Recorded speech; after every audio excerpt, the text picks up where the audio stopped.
Hello. Welcome to a year of visionary organizing, creating our futures now. This event, this conversation is sparked by many things and reflects many things.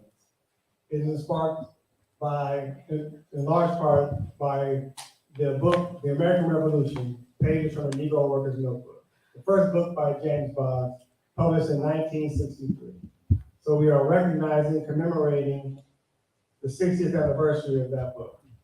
But not only recognizing and commemorating, but we're using it to spark our reflections and our deep examination of the 60 years of radical thought and action, and how it has brought us to where we are today, and how that reflection informs the next 60 or more years of radical thought and action. So that year, 1963, of course, was a monumental year. It began as the 100th anniversary of the Emancipation Proclamation, which many people took note of in the midst of the violent civil rights movement. It was also the year of the Birmingham campaign, where the police dogs and water hoses were used against children in Birmingham, Alabama, in civil rights protests. It was the year of the assassination of Medgar Evers and others. It was the year of Dr. King speaking in Detroit, giving an early oration version of the I Have a Dream speech in June of that year. And then the more well-known I Have a Dream speech at the March on Washington that August. It's also the year where Malcolm X gave one of his two most famous speeches, both of which were made in Detroit. And this one, The Message to the Grassroots, in November, at a conference organized by Detroit activists who are gathering activists from around the country in becoming the emerging Black Power movement. But there are some of the things that happened in the year 1963. This book also reflects a transition for James and Gracie Boggs, who, by the way, had just moved to their new home, which is the current home of the Boggs Center, James Gracie Boggs Center for Community Leadership. The home which they moved from was right adjacent to where we are now. Where we are now is a very special place. We are at the James and Gracie Boggs School in Detroit. And we'll be learning about this school in our conversation, which will unfold momentarily. I'll just say here that there's a special significance for us to be here in this place, because it reflects much of the organizing, much of that thought and action, that theory and practice, which we can date back to 1963 and his book, The American Revolution. One particular idea, a construct that Jimmy and Grace Boggs developed, which we can use as a framing for our conversation today, is an idea which they came to articulate more fully in 1974 in their book, Revolution and Evolution in the 20th Century, but which has its seeds in the American Revolution in 1963. And that is the idea that the fundamental contradiction of this country is the contradiction between this country's economic and technological overdevelopment and its social and political underdevelopment. And in many ways, that concept sets the stage for and frames much of the organizing activism of the day that so many others did, including people at the table. So I'll offer that framing now, which we can come back to over the course of the conversation. And who will be in the conversation is, of course, very important. Next to me is Julia Putnam, who, among other things, is the principal of the Boggs School.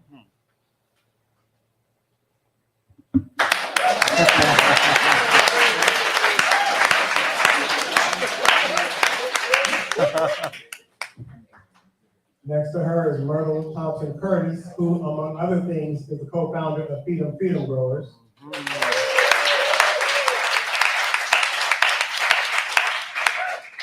Which you will also learn about, by its acronym FFG.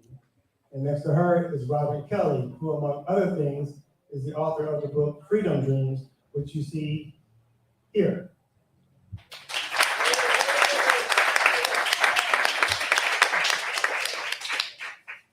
That book, Freedom Dreams, was published in 2002. Last year, Robin issued an updated 20th anniversary edition of that book.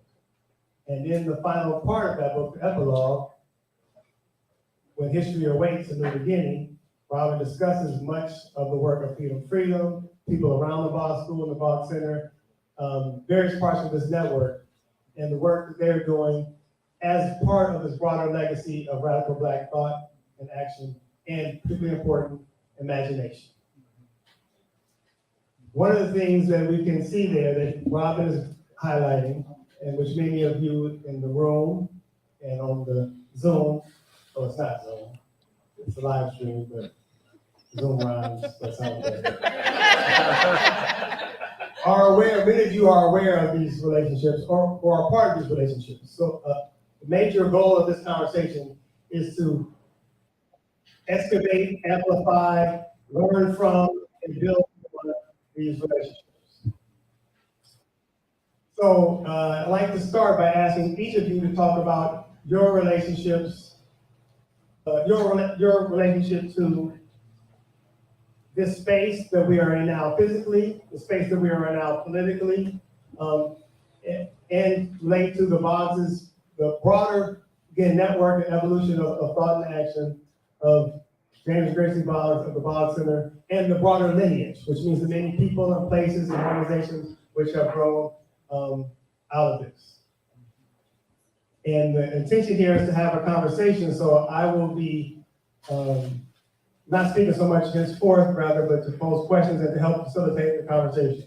So now I'd like to ask each of you to share a little bit about your journey and your place in understanding of relationship and part of these relationships. And we did not decide who would begin, so I'll ask you now, which of you would like to start? The youngest. The youngest?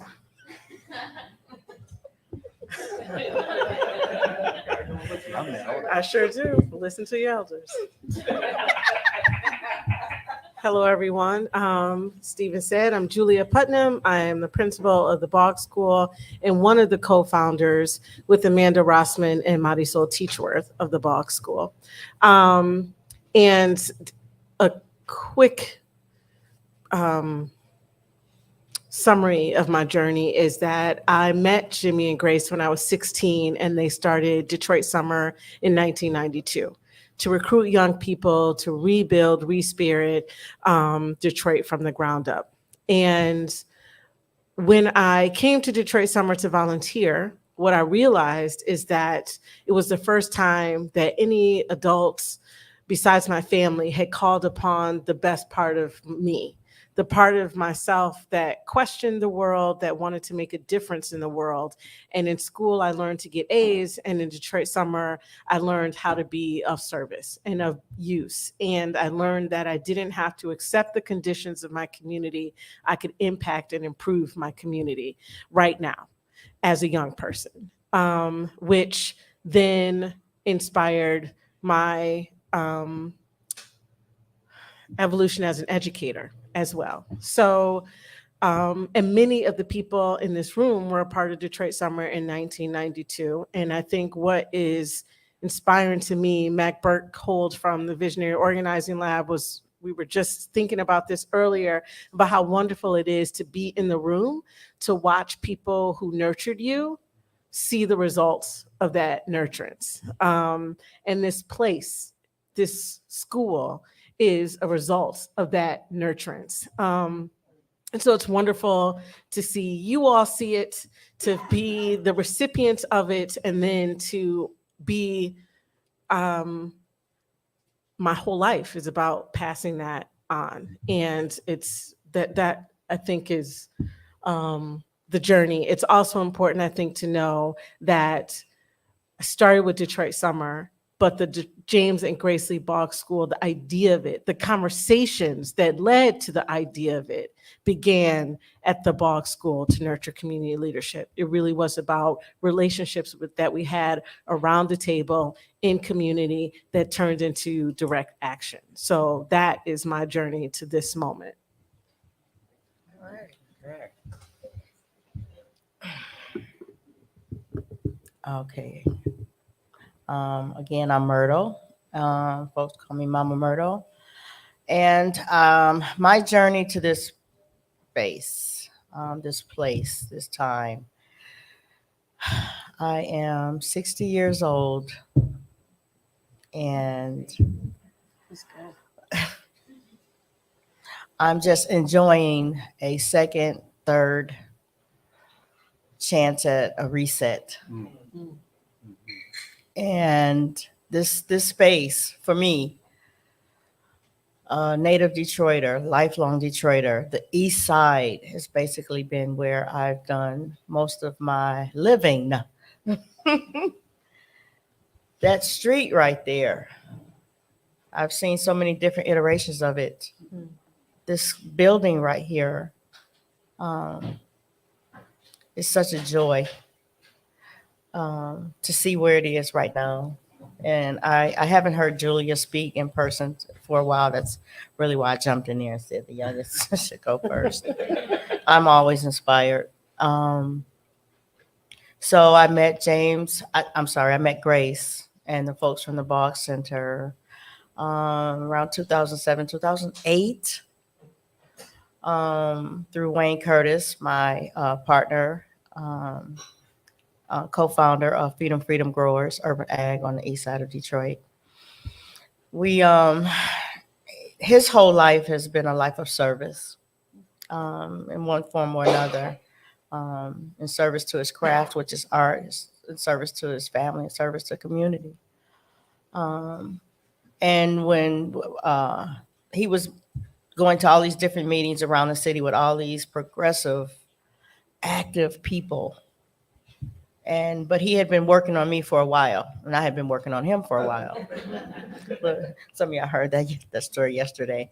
But anyway, through different readings and writings, and I think my first introduction to being radicalized or transformed is becoming a mother. And so as a single mom and with all the things that I have been introduced to through being disillusioned and brokenhearted and all these other things, going to the Bach Center with these folks I had only read about and heard about. And I think the first time I ever saw a picture that did something that shook me to my core was my mom had a book on activism from the 60s. And these fire hoses were watering the people and the dogs were growling and biting on the people. And that picture stayed in my head. And I always wondered what kind of folks would fight in the face of, that brutality. Why would they keep doing it again and again? And so when I went into those rooms at the Bach Center and meeting Grace and Shay and Rich and Larry and Ron and Kim and all these people, all these different people, I understood as I listened with intent and intentions, and my heart was pricked, as in a way that would never have happened in a church or anywhere else. Jake, we were challenged with questions of how we were doing our work of transformation and what it might become. And because of where we were living, there was a resource. There was land. And the gardening movement was happening. We had friends at DBCFSN who were role models. We had Earthworks. We had all these wonderful people. And so Wayne Curtis decided we needed a garden because of what was in him was feeding the people. How do you organize? You feed the people. You feed them internally, you feed them externally. Hence, Feed 'em Freedom Growers. But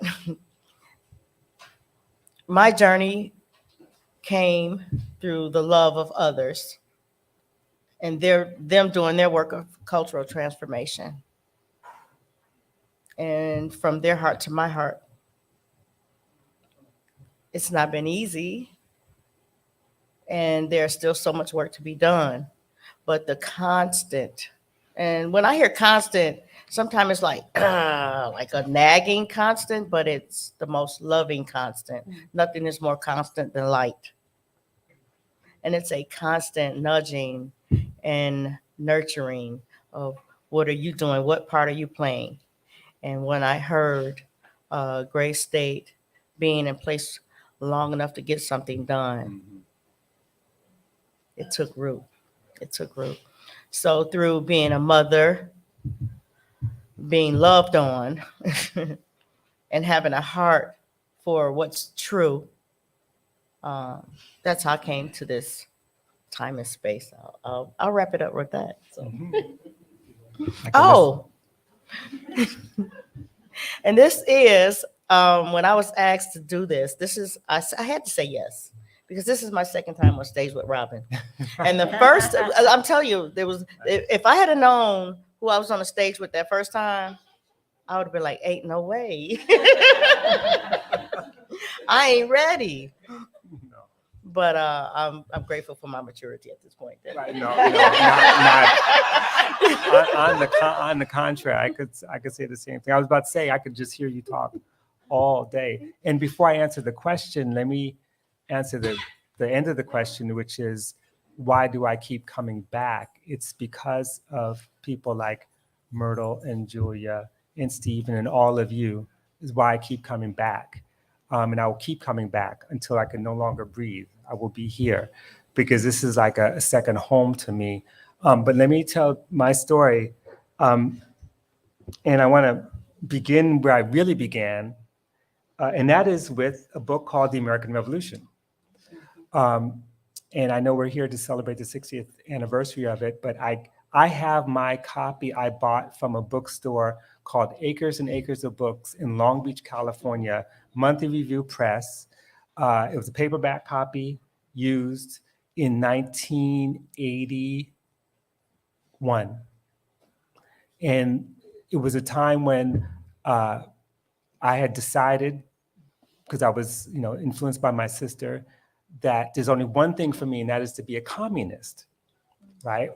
Because of course, every young Black person wants to be a communist. And that was my goal. And I was a communist, And so I'm going to Acres Book, all these books.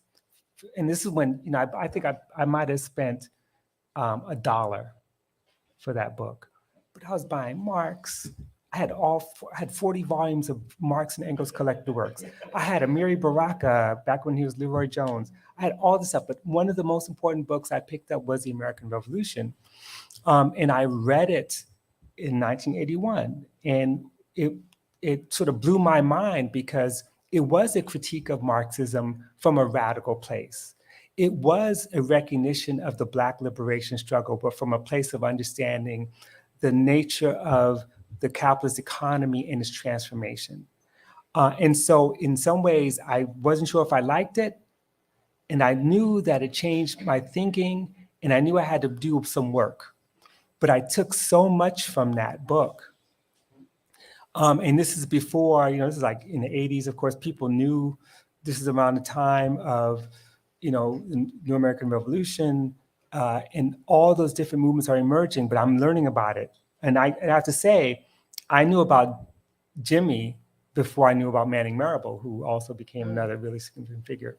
So that's the beginning of my path to try to understand the history specifically of the Black working class.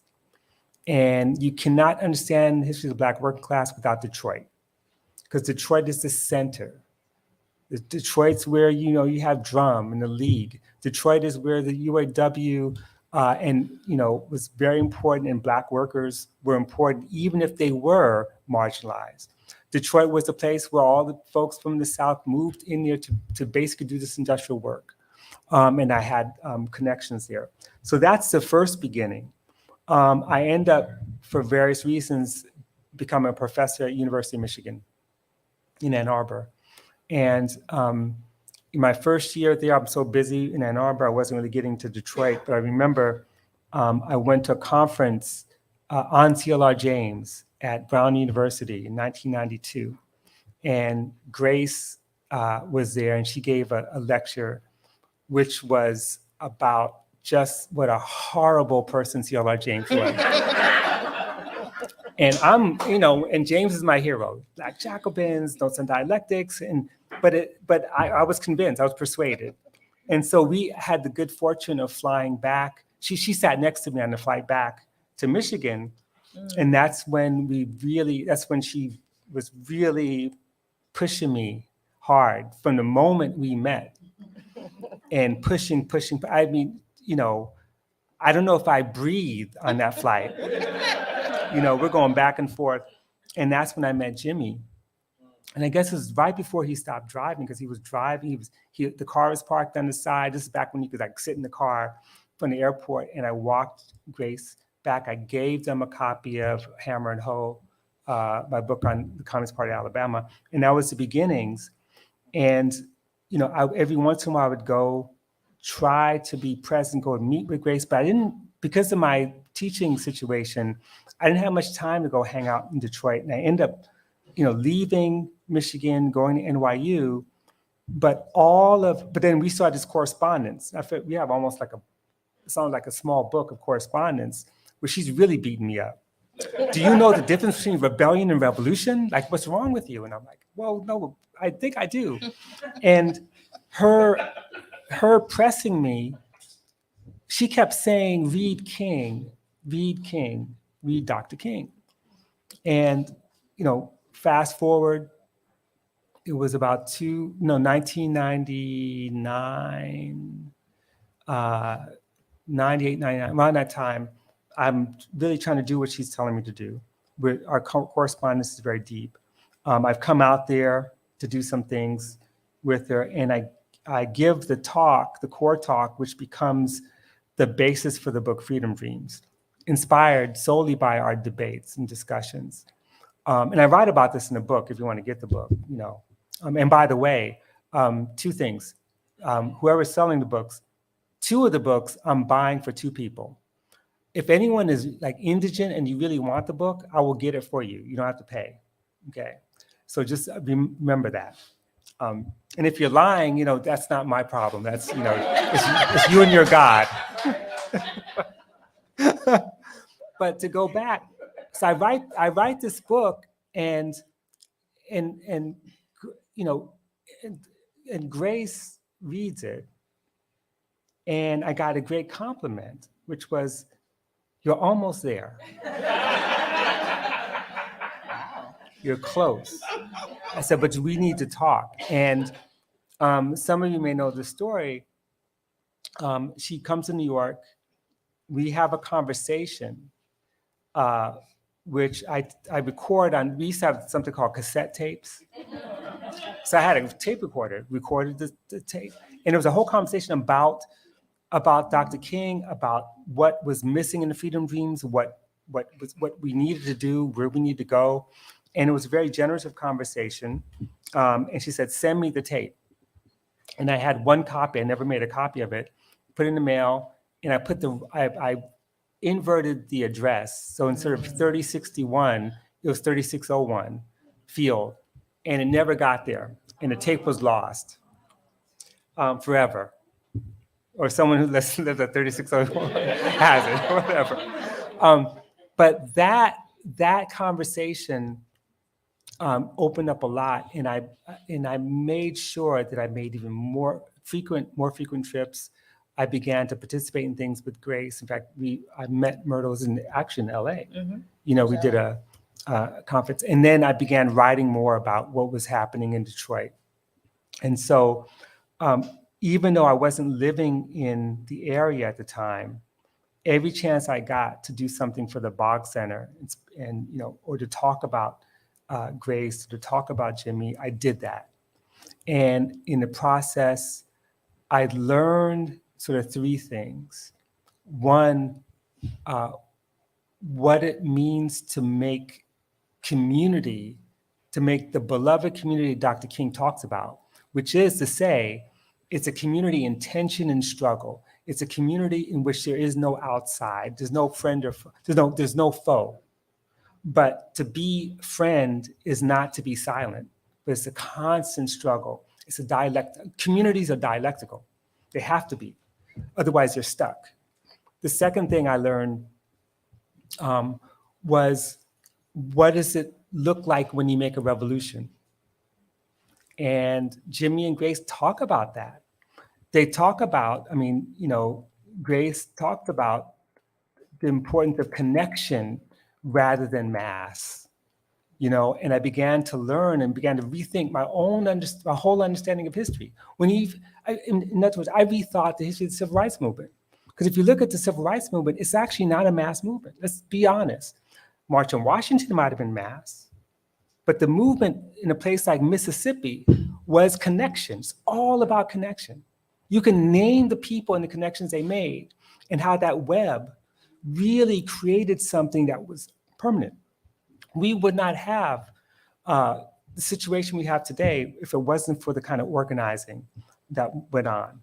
And then finally, the third thing is what does it mean when she says, and I know we're supposed to talk about time and the clock on the wall, but to me, that's important. But what's also important is trying to understand what it means to grow your soul. And that's the hardest work we can possibly do, because it means that you have to be humble. No matter who you are or what you are, humble to absorbing the knowledge, not of just other humans, but of life itself, absorbing the knowledge of the trees, absorbing the knowledge of our ancestors, absorbing the knowledge, especially of our greatest source of knowledge, the greatest intellects before us, which are our children, because they know more than we do. Our job is to kind of listen, to them. And so all that, and I remember seeing Grace with my kids and how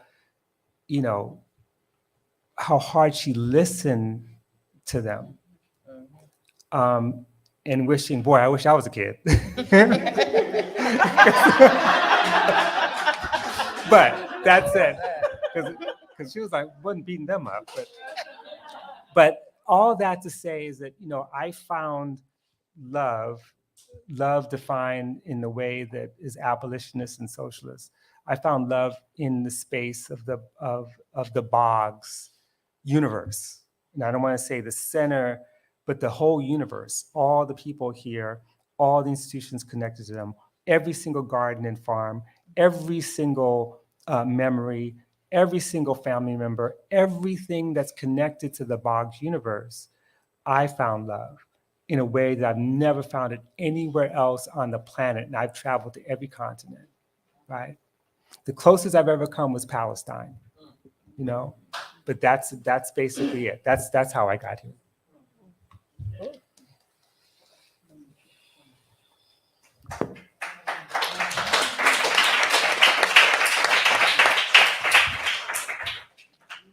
So now I'd like to ask each of you a question in that same order, but then after that, no more of this order stuff. In fact, I'm going to invite you to ask questions of each other, okay? And so those watching on live stream, I'm going to ask you to send in your vibrations from afar. Those in the room, you're more direct, so please use your strong powers of staring, clapping, whatever you have to help me to facilitate this conversation. So one round and then we're going all over the place. Okay. All right. Julia, one of the things that I understand that you and those who created the Boggs School had in mind and had the intention was to reimagine education.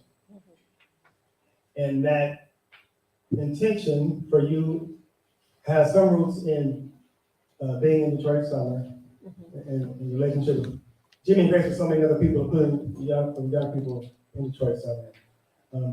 And another part of that journey is engaging in the history of freedom schools. So I want to invite you to tell us more about what that means for you and others in the schools to reimagine education. It's multi-part. So what that means, more about where that came from, and we recognize that there are challenges along the way. So if you want to reflect on any of the challenges you and others have experienced. So it's multi-part, but you have the space to choose what you're going to do. And keep it short. No one said keep it short. Right, do your thing. Take your time. Okay, but I mean, we could be here all day is what I'm saying. Like, that's a big question. But I will try to, and let me make sure I understand it. So the question is, in what ways is the school informed by the idea of freedom schooling and what was the other thing you said? Imagination. And reimagining education Yes. and freedom schooling. And what are some of the challenges along the way? Yeah. When we asked Grace to name the school after her, she said that she gave us the challenge to think beyond what we believe is even possible. Because we'd all been indoctrinated as to what school is, and we'd all been successful in that context. We went to school, we learned how to get A's, we learned how to, do school, and we were successful at doing school. One of the things that Jimmy talks about in American Revolutionary is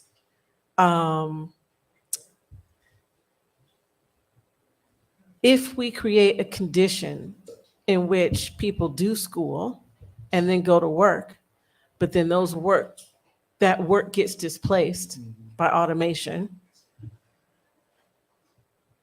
where do those people go? And what do those people do?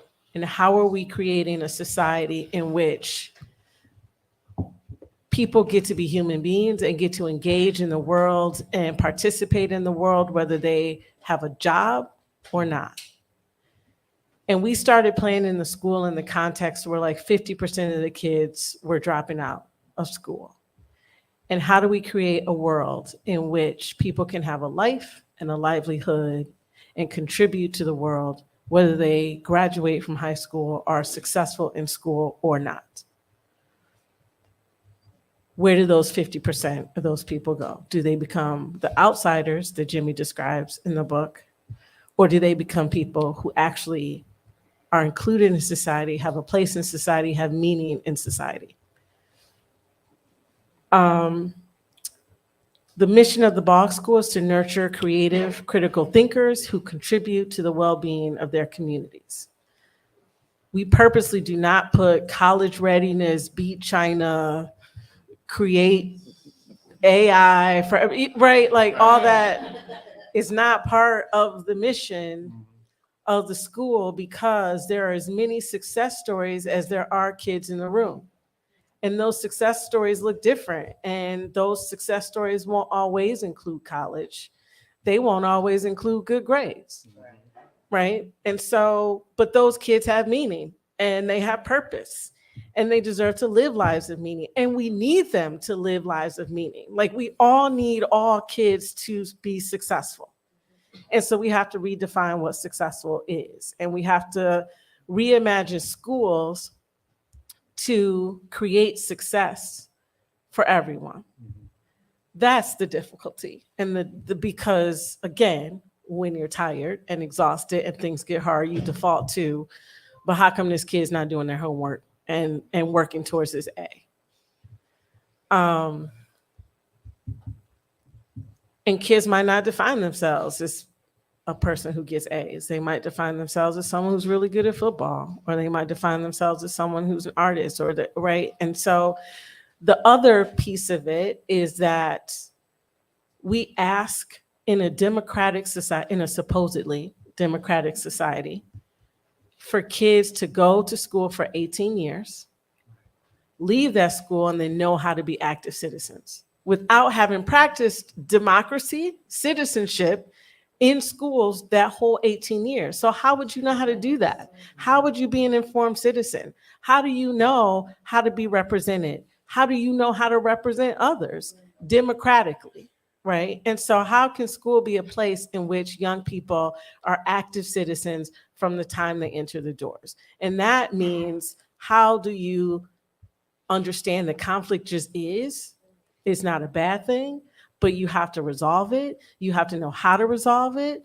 So you're practicing conflict and conflict resolution and conflict management. You're practicing how to be a neighbor. You're practicing how to include people and be inclusive and be empathetic and be healthy mentally, physically. Like there are habits of mind, heart, and hands here that we practice actively and explicitly, knowing that you don't just learn with your mind, you learn with your heart and by the way you feel, and you learn with your hands by what you do.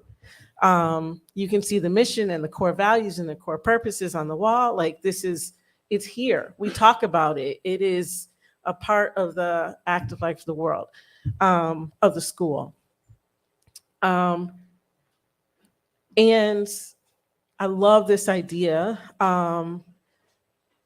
that I hear a lot from Carla Shalaby and Thomas Nukundiwe, two educators that I very much admire, about like how we be free.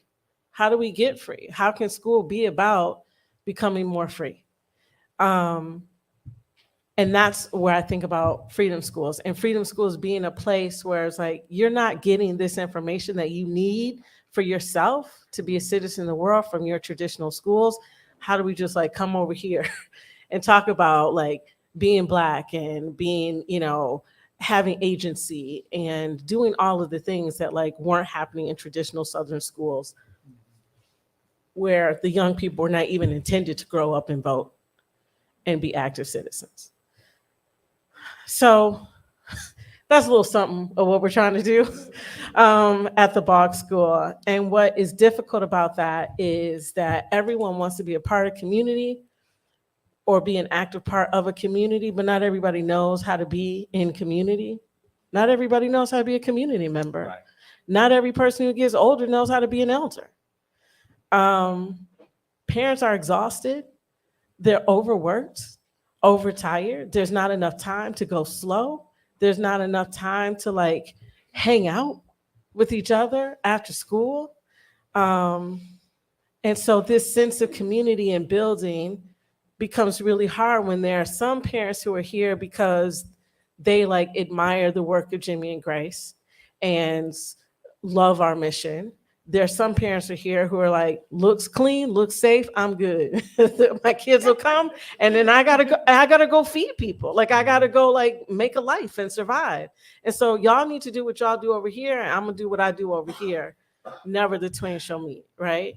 And then there are people who are just actively like, your job is to do what I said. Or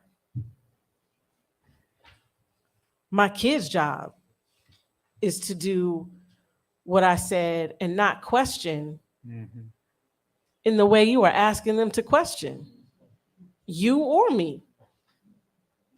So we all have different visions of like what school is supposed to be doing and what we're supposed to be doing in community and what we're supposed to be doing as a society. And then there are the kids looking around like, And even after COVID,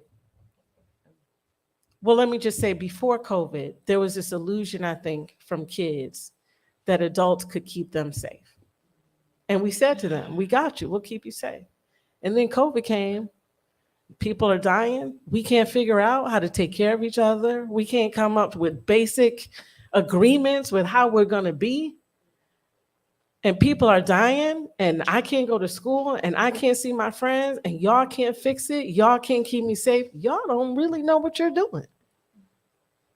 And how unsettling is that as a young person? Y'all can't save the planet. Y'all can't agree on like basic survival stuff to make sure we have a place to be. Like they're watching that and having to grow in that and make decisions about who they trust, what they're able to do, what their future might look like. I cannot imagine being a young person today. And I know it's been bad times before, but for these particular kids, it hasn't. Right. So the difficulty is being in solidarity with kids when you don't have the answer and they're trying to figure out their futures. And then we're talking about grades. Okay. Y'all might blow everything up tomorrow, and I'm supposed to study tonight? Right. So that's the difficulty of like trying to figure out what we're really trying to do and what we're trying to do collectively. And how do we nurture these young people to be creative enough to imagine something new, to think critically enough to examine what is and what can be, but also to contribute to the well-being of their communities, because they can be creative and they can be critical thinkers and they can continue to mess things up like the current creative critical thinkers who don't know that their job is also to contribute to the well-being of their communities. Go ahead.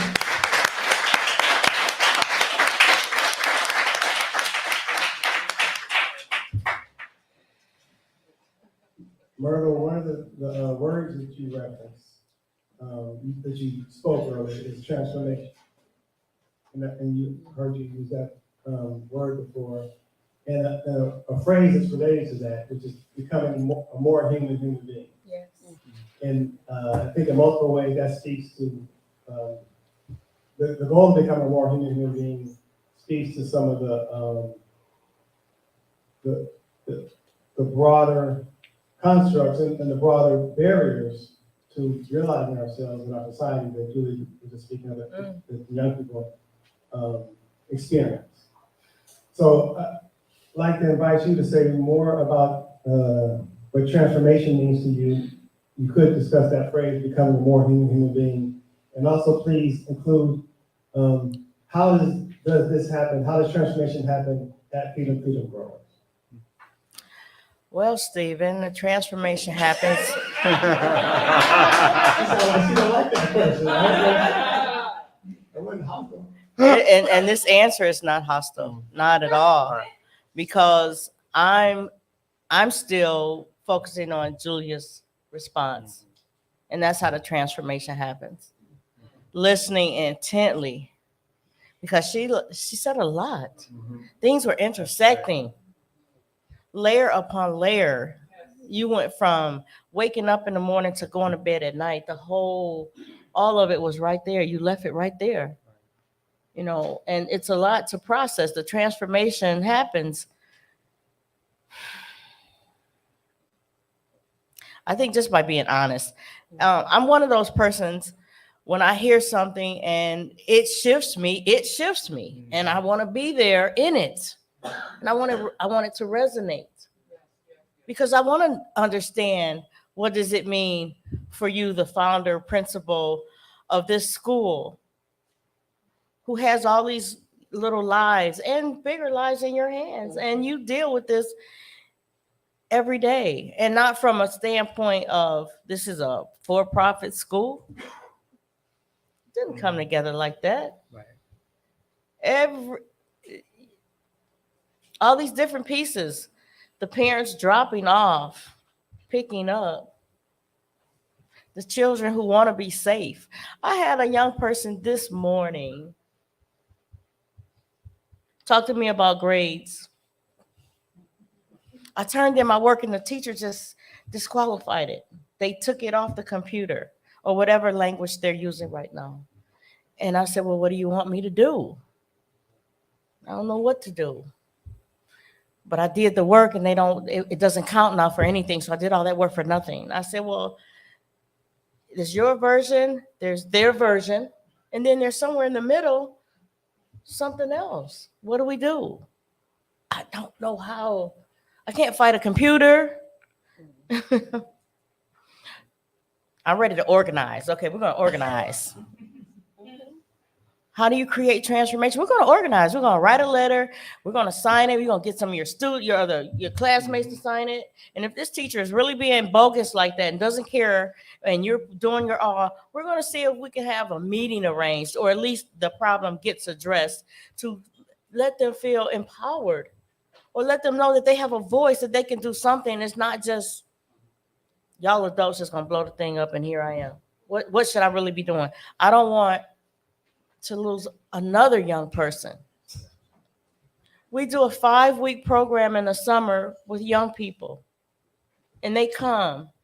We try to abandon through transformation. You change the language. We don't use good or bad. Those are not words, right or wrong. You address the way you talk, the way you view. You can't judge people. You can't judge the children. I don't want to be judged. I think Julia said a lot. And that's how the transformation happens. It's an examination of ourselves, an examination from the historical context of what we really presently see, what's happening, and that change of language and words, what they mean. I was encouraged. A lot of the conversations at the Boggs Center were around governing, self-governing, small community governing, and to create, how do we govern ourselves? What is the culture of them? What are we reimagining for? It is very hard to reimagine. It's such a scary time. I mean, sometimes it's easier to imagine a demise rather than a going on or recreation of.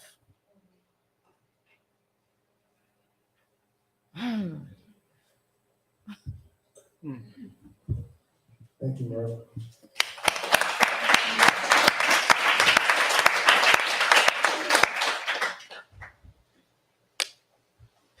So in thinking of various ways of that recreation of, Robin, your book, of course, is titled Freedom Dreams.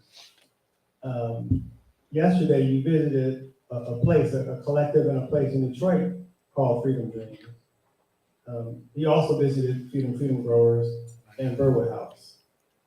Those three spaces we conceptualized as working to create, doing place-based work to create liberated zones, liberated spaces, which is also a phrase, a concept you describe in the book.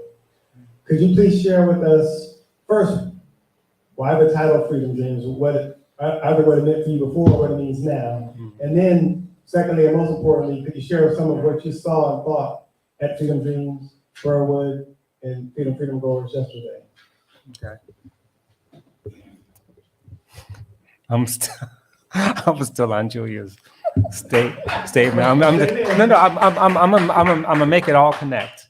I will make it all connect because I consider this school a liberated zone, right? Let's start for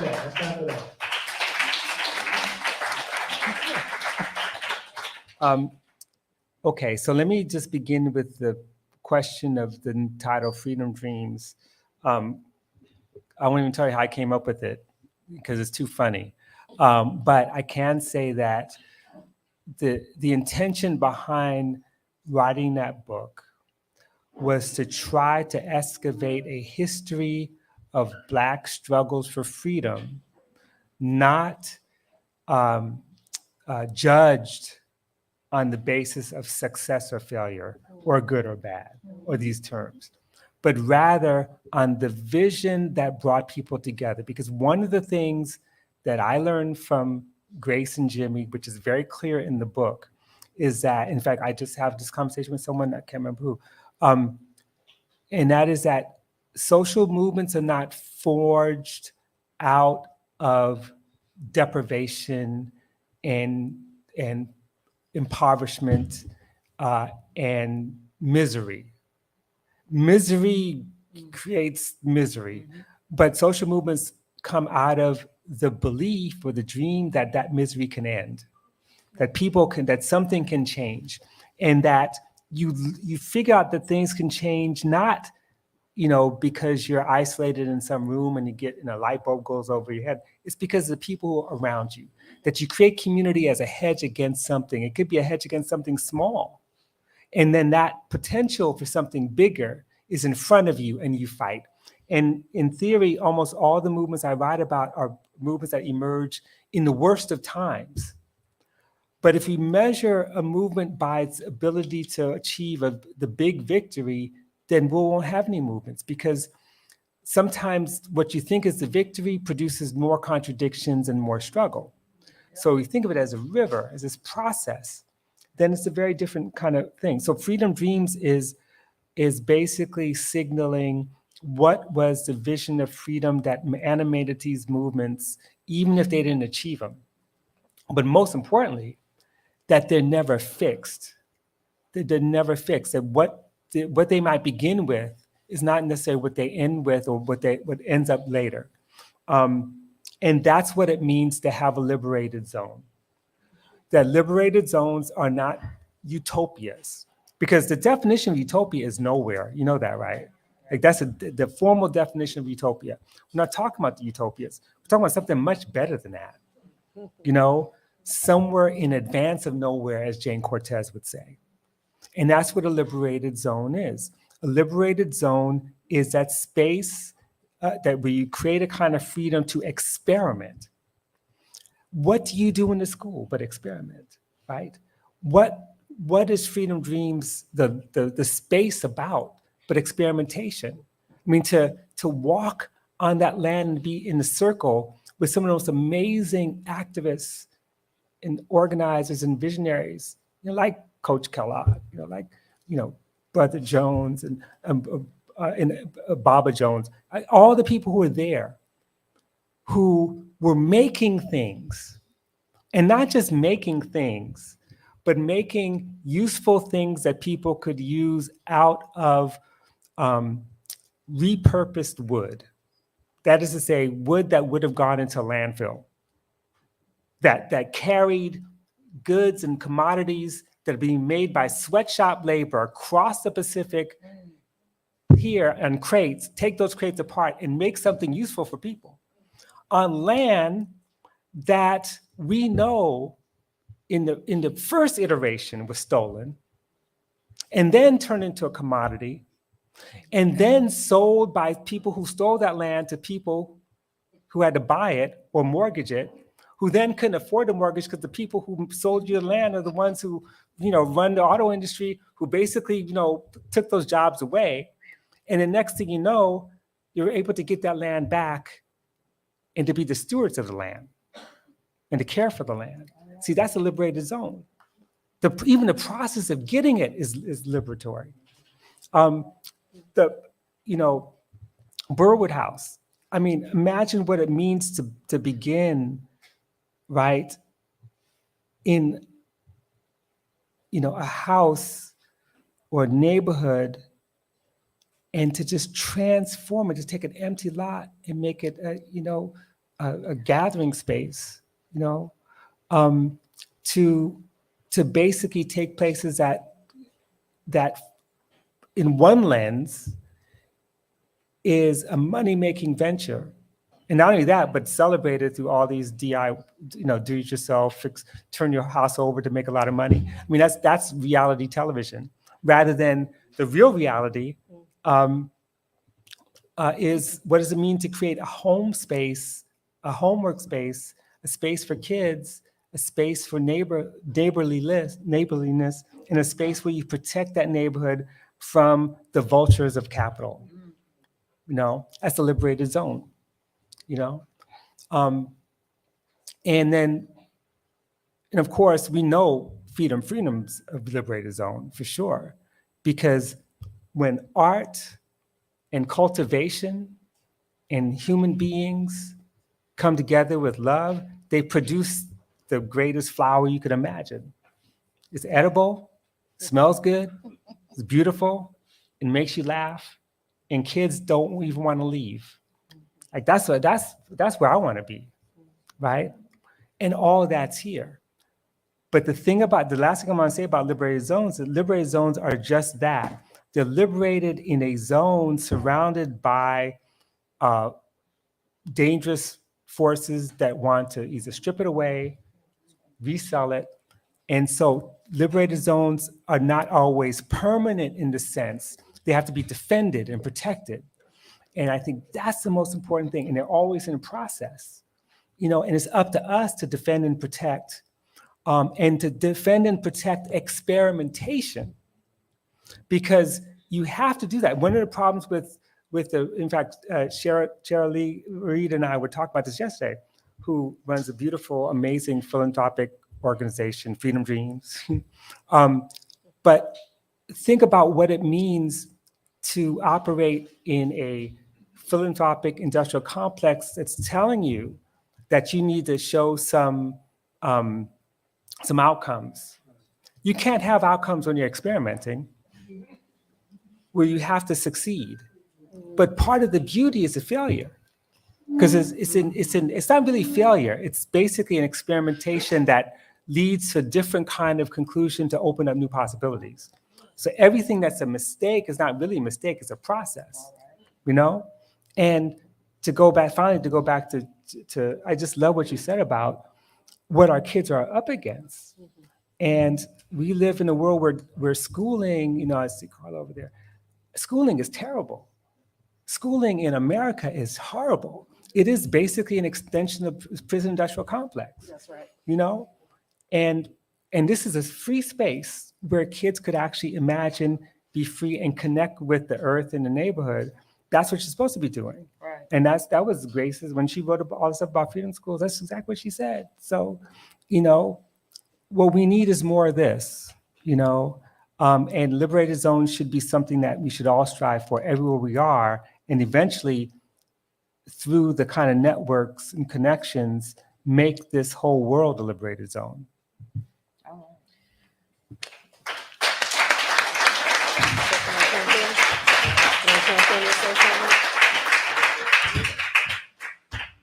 Robin, I'm so glad you said what you said, because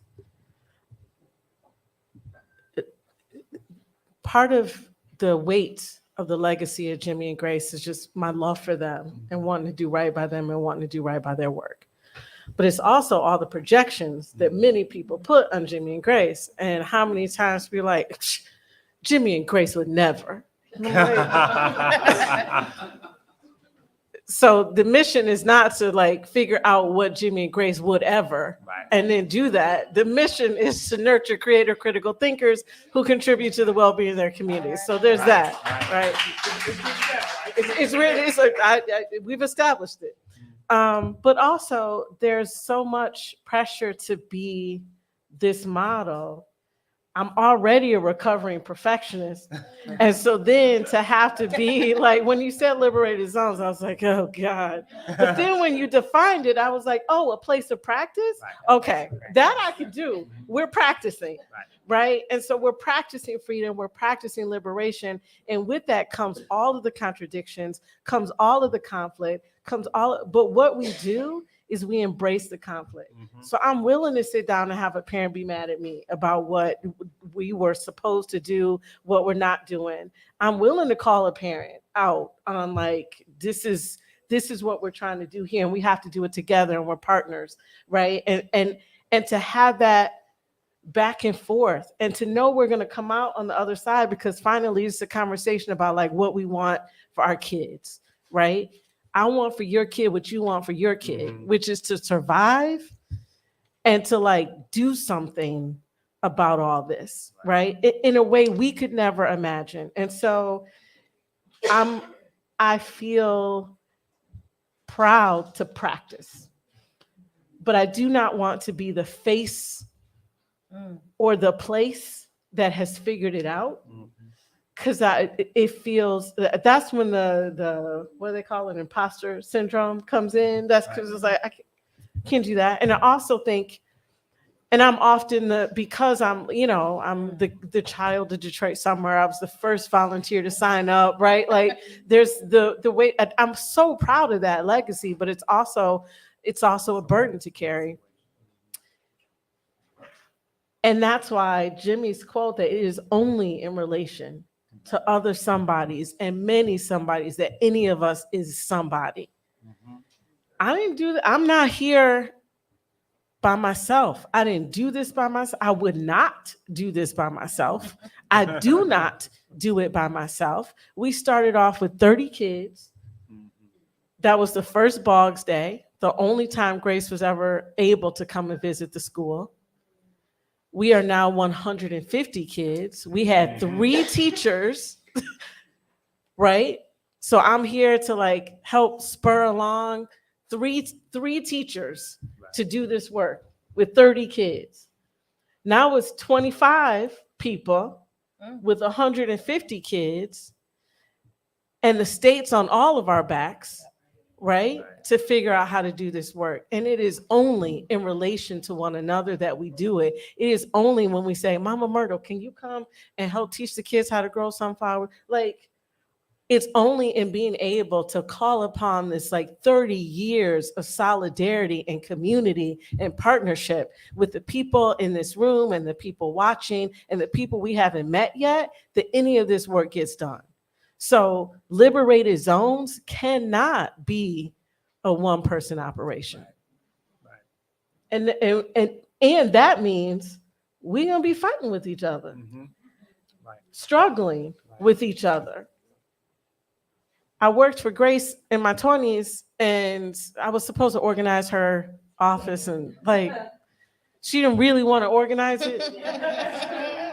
So she was beating I was not 16 anymore, so I was getting my butt beat. And I went, and I was feeling like so conflicted, like, so I went to her and I was just like, we seem to be arguing a lot. And she was like, she had that look on her face. Isn't it great? We're struggling.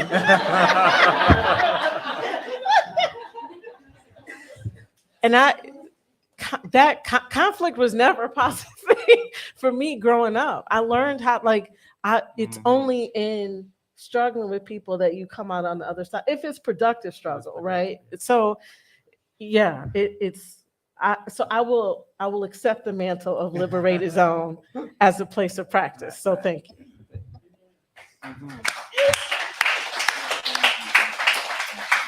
Can I jump in? So that was great. That look right there. Yep. I had wrote down something you said, Robin. It was there is no foe, and in reference to growing your soul. And I would like to, on the struggling back and forth, getting to the next level or breaking through the conflict to the resolution. Can you say more, Julia, about there is no foe? Because there was one thing that Jimmy, there was this written, and he spoke on loving America so much. He loved America enough to change it. And I struggled with that so many times of not feeling like I loved America. And I don't know what I related it to. Maybe I was thinking in an individualistic way, but I struggled. And I still struggle with there is no foe. Right. And I don't want my soul stunted. How do I get to, is there a breakthrough point of struggling and conflict? Or am I coming from a place of trauma that I need to really do some deep exercise? Because if I'm going to do this transformational work, I need to not always be in a mode where there is this deep-seated action going on that can very well get in the way of that true revolutionary love for self and others. Right. Just a quick answer to that. I mean, that really comes from King's interpretation of agape, which is that third kind of love, which is the constant struggle to make community. And so part of what he's saying is that, in the constant struggle to make community, the beloved community is one that's trying to bring everyone in, including the people who might have harmed you, and that's the hardest part. It's not but that doesn't mean to compromise. It doesn't mean to kind of accept that. It doesn't mean to let them come in without accountability. It simply means that, it's like what Jimmy says about what a classless society is. And again, it's not something that we have, but something we're striving for. It's not something, but he has this thing about what a classless society is. I remember just checking this out recently, and I can't remember where it is, but I'll just paraphrase that the struggle for a classless society is one in which the kinds of antagonisms It's not the same as conflict, but the kinds of structural antagonisms are eliminated because those antagonisms are based on power. They're based on these power dynamics and relationships and hierarchies, but the struggle to try to create that world is one in which you will have conflict and you will have tension. That's always there. And it goes back to what you're saying before about, being within the beloved community and always struggling with each other, having that creative tension to be able to move dialectically to the next place, to be able to see and understand things you didn't see before. And that's real. But I don't want to say that there's no such thing as a foe. Because part of the idea of what is outside the liberated zone is our foe. There's no question about that. I was trying to get at the question of what King felt like he was striving for, what would become the beloved community. But he knew there was a foe too. And he definitely knew there was a foe. And when he says the greatest purveyor of violence is my government, he's like, my government's a foe. And by the way, for the old school people, Black folks know what ofe means. It's Pig Latin for foe. I know you never heard that term before. Young people, look it up. Anyway, that's my answer. O-F-A. O-F-A-Y. I'm going to bring up the fact that with struggle must come joy. Mm-hmm. And one of the things that a kid will teach you all the time is, when we going to get back to the fun? Like, we can do all this struggling, but like, can we laugh? Like, can I cap on my friend? Like, what's the point of this without the joy of it? And that is, I think, something we also have to contend with. And that comes to transformation too. Like, the kids don't want to leave the garden because they have fun there. Not just because they're being transformed, not just because they're feeding the community, not just because, do you know what I mean? Like, I'm going to call out Rich Feldman, who is one of my beloved adults from Detroit Summer 1992. And like, you and Grace used to do this. Like, we'd be sitting down, we'd have been volunteering all day, like painting, gardening, and we come and we finally get lunch and we get to sit around and just like joke around. And here come Grace, we're like, so what's going to be the best way to change the world? Or Rich comes and it's just like, so what, and we're like, oh God, here come Rich and Grace. Like, we just want to eat our lunch and joke around. And so I think it's really important to remember that we have to have that, whether we're doing this in order to create joy, right? We should, like, the point of our lives is to like enjoy them. And if we're constantly struggling and constantly thinking about what's in our way, who the foes are, what we got against us, what, because even the kids, like in that mind space, I mean, they're having a tough time, but they also want to have fun.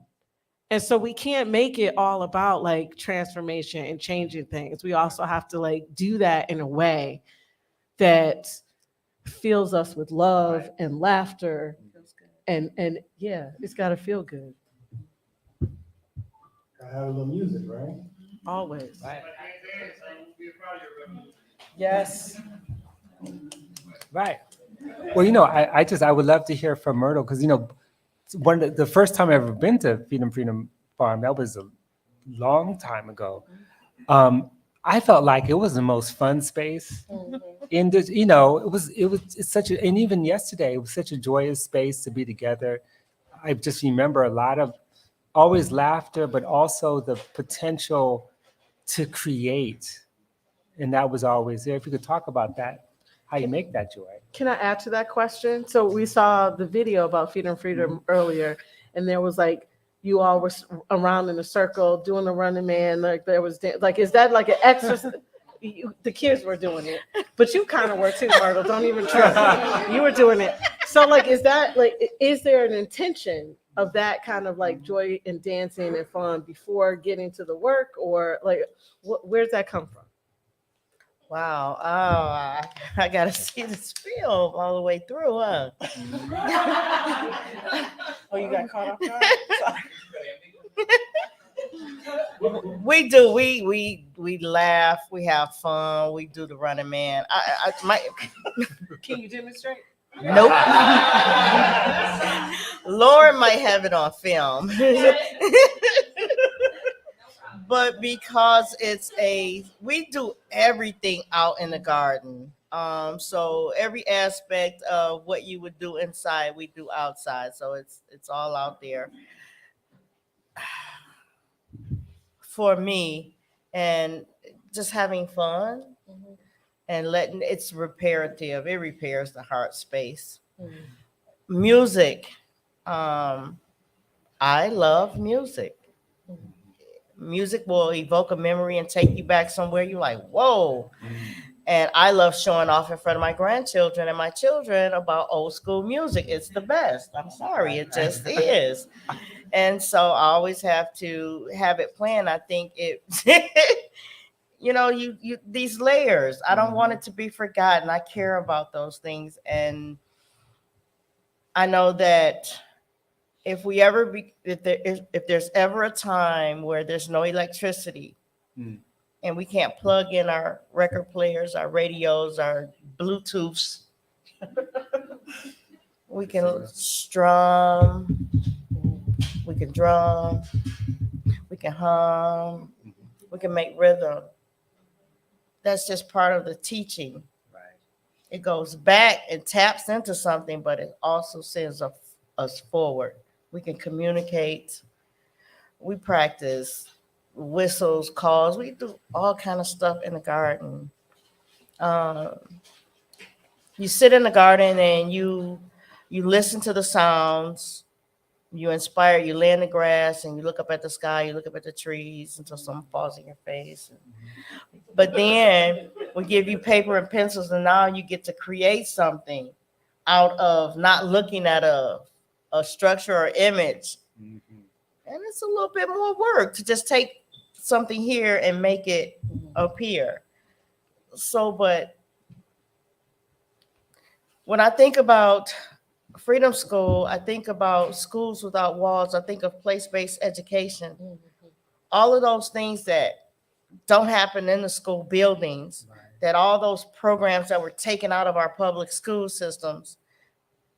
I think about all those things and try to put them right there. We need these things right here for our children to develop, to be whole human beings. Studies show that we need these things for a well-rounded, full life. Why can't our children have them? Right. Yeah. Why can't our children have those things? Why can't they have a beautiful life? Yeah, it could be hard, but it also can be beautiful. And so that's what we strive for. That's what makes me happy. And I'm real easy. And I know our children deserve that and more. Yes. So along with the hard physical work, we have to, have some fun and relax. I hope I answered.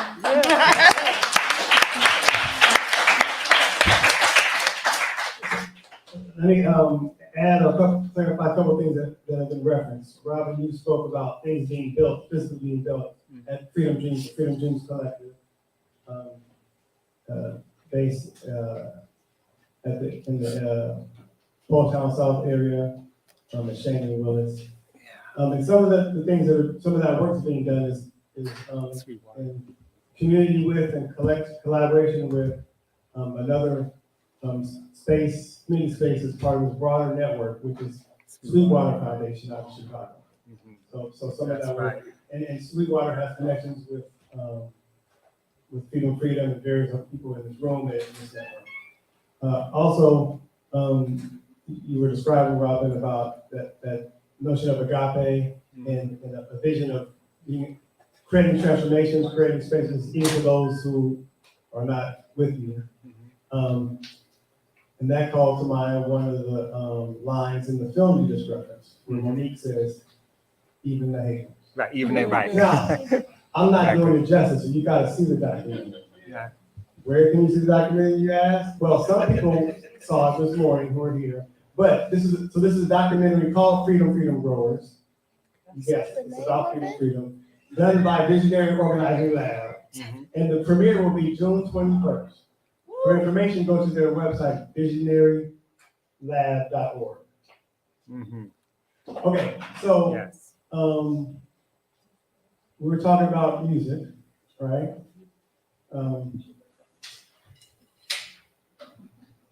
There's a line in the song by the Fallon and Whitehead, Ain't No Stopping Us Now, talking about people who don't have it together and they say, ask them where they're going. They don't know. Thank you. They don't know. don't know. So I would like to turn that to us, without the K. And invite the three of you to talk about where we are going. The we is the broader we, right? So I mean, we can start with we, us, in the room, in the space, and into our networks and go beyond. But in other words, I'm offering that as an invitation to think about how to ask you, how do we think about movements now? You referenced movements, Robin, and how you wrote that book to help your students think about what we can learn from previous movements. The various spaces that we've talked about, that you all represent, or we are all in now, how can we think about them as building towards a movement? Or how do we think about movement building today? You can't just quote the song? You can, but then we have to see how the collective accepts that. They may say thank you, but give us Because more. I wish I knew. I'm not going first, but I just. Okay. I just want to shout out two young people in the room, and that's Rakia Colvin and Sam Scarterfield. And they're building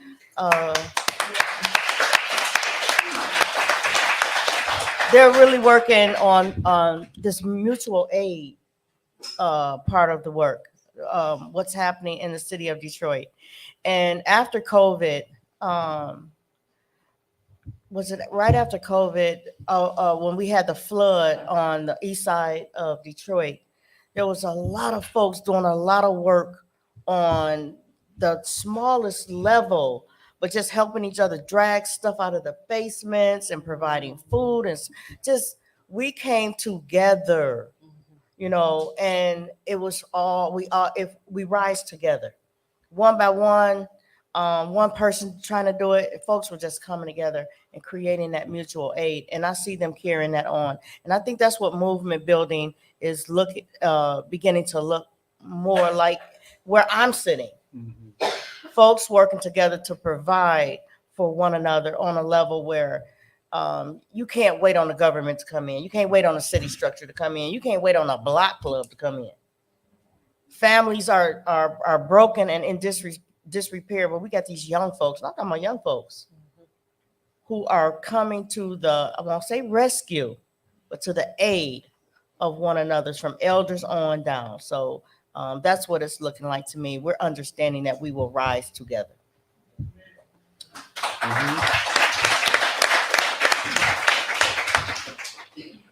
I'm going to answer that question by saying I'm not answering that question, because I would have gone in the vein of murder, which is, I don't know. And we should ask a young person. We should ask somebody, 16 and younger, like where we're going, because A, they have ideas, and B, is mostly going to affect them. And so we need to start asking them, and we need to start giving them the tools that they need to build whatever it is that they say. So, I mean, I see my role as just like, yo, what do you all need? And I have ideas about some of the tools that they might not consider. But beyond that, I don't know. Right. It's a hard question, because I feel the same way. I guess my position is that I don't know where we're going, but I could tell you what's coming. And so what's happening now is probably what's happening in Detroit. All the things we've been talking about, all the things that are on the wall, are the things that are necessary to deal with what's coming.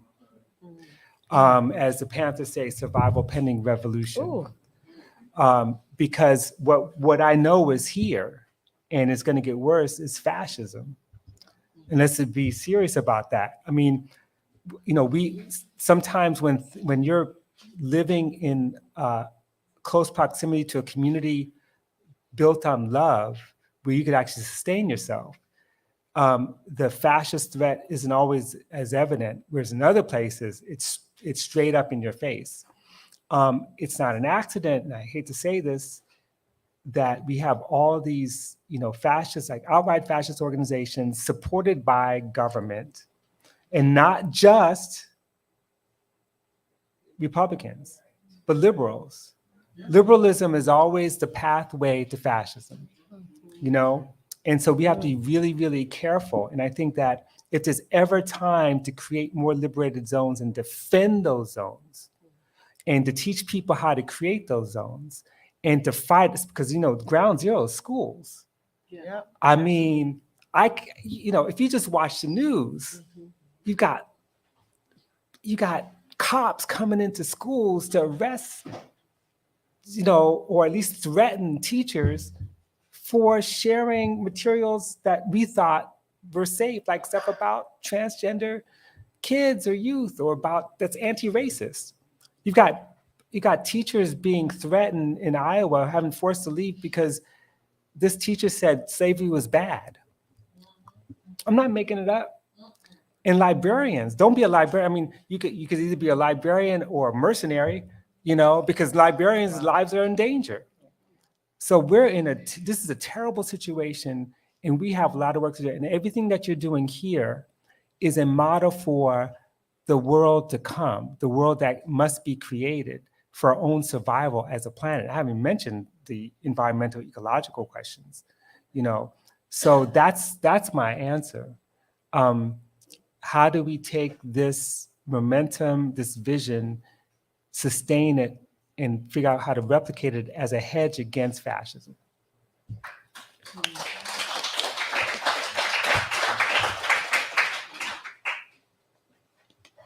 Another way to build on that is to pose another question by drawing on the poet philosophers George Clinton, Parliament Funkadelic,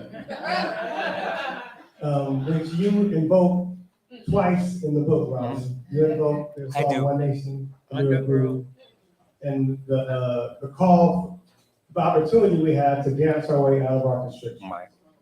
So for all of you, how do you think about the constrictions we face now? What type of dancing we need to do, can we do, and beyond? I think people in the audience know that. So can you say that in the mic? No, I was just saying, I would love for people in the audience to also answer that question. People in the audience, do you want to respond to that? There is a mic here where you can respond to that. You can moonwalk one up to the mic. But I mean, Running man up to the mic. But also, I mean, I also want to, of course, Julia and Myrtle for sure. And I said in addition to. Yeah. So, And I was asking the citizens if they want to, I'm not sure if they will, but they will. The question was, what restrictions are we facing now? Do we see, and how do we get out of them? And idea, how do we dance our way out of them? I mean, what creative practices can we envision, can we put in place to get out of, move around, go over, under, too high? To get beyond these restrictions. What are they and how can we get beyond? So I see someone coming to the mic. I think this mic might be set. I'm going to ask. If we can go around here. Yeah, but we're going to see if if you want to answer first, or Myrtle want to speak to that. I'm just thinking about the folks who I talk to and are hanging around with and building with, and all of their reimagining work through being artists and designers, and how when challenged with some questions or a few simple things to create, what does something else look like?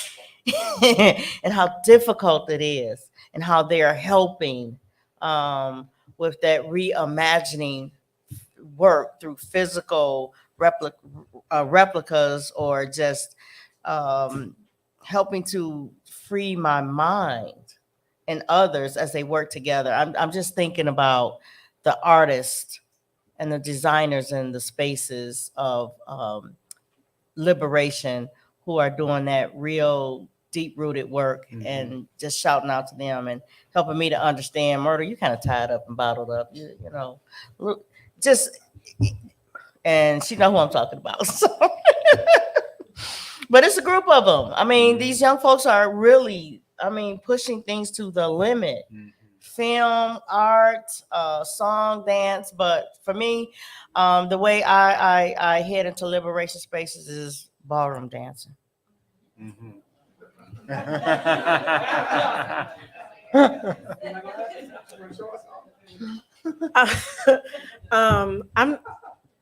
I think one of the things that people, I mean, to the point that schools are ground zero, and I very much feel that. I agree with you. That means that teachers are really important because they help shape the people who are going to be answering these questions, right? And I think it's really important for us as community members to be involved in our local schools.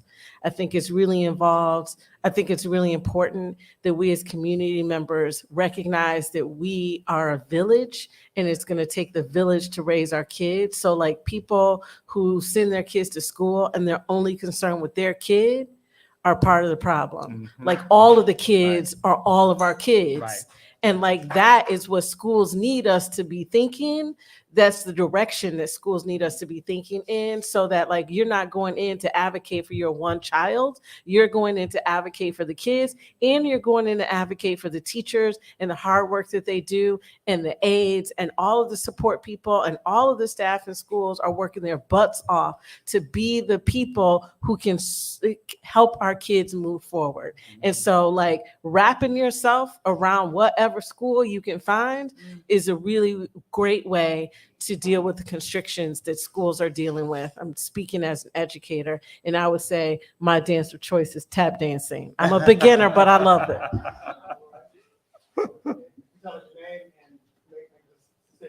Will do.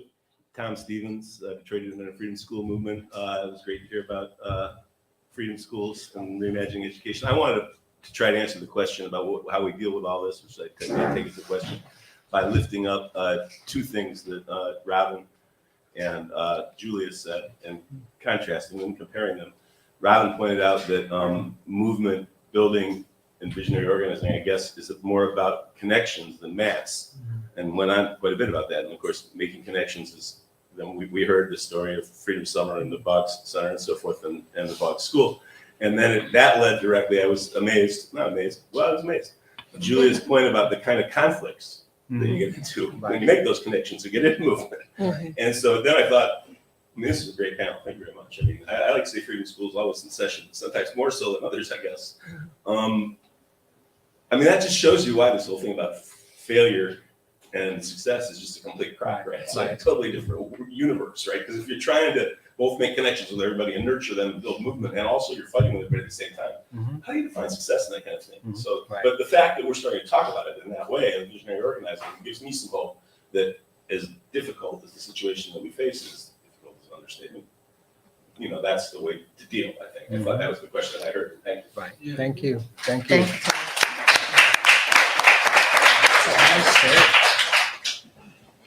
Okay, Keisha. That's right. My name is Keisha, and I'm from Iowa. That's all I got to say, right? So thank you again for the workshop and for teaching me that one of the steps in working in small groups is for us to remember what we're doing in that small group. And that was very powerful for me. So what constrictions do we face now?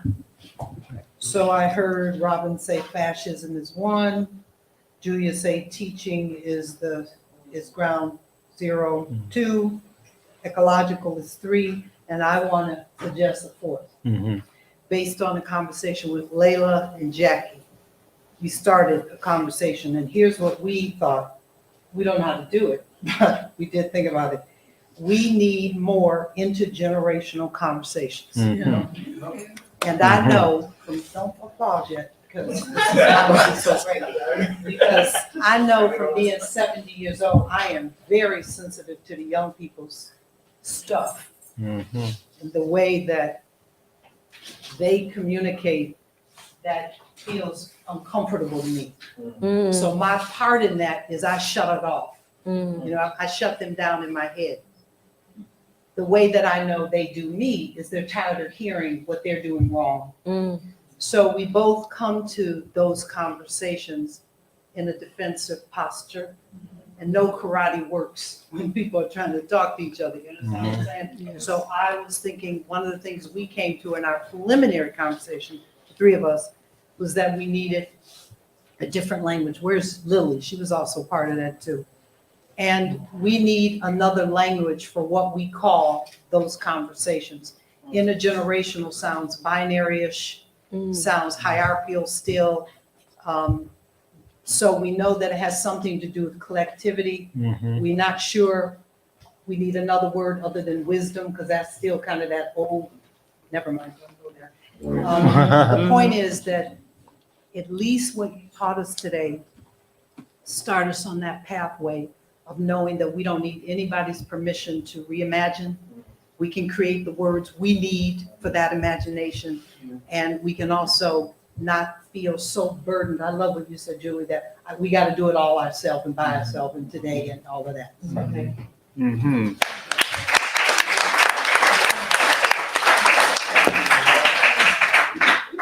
Coach Kellogg is coming up. And let me make sure this mic is getting picked up on the stream. I think it is. Okay, but we got to hold, but you got to, so please speak, hold it to your mouth, make sure. Hi, my name is Coach Kellogg. I'm from Freedom Dreams. Steve, you asked a powerful question. How or where do we see we going and how can we make a difference? And I think the answer was with Myrtle's book. When Myrtle said that when they had a condition going on in that area in which Freedom Growers is, and everybody came out. But we can't wait till a disaster happens for us to come out. But if we come out every day, I guarantee you we'll meet the needs and we'll make a difference, right? And then there's one more thing. Julia, you helped me today. Because being a coach, I'm also a disciplinarian. And so, you know, I love to win. And so I would be real strict. Hey, boy, you better not even breathe hard. But I got to let them have some joy. I got to let them have some joy. And I understand, Robin, when you said about agape love. You know, despite what someone do, just love them anyway. And that will make a difference. Thank you, Coach. Thank you, Coach.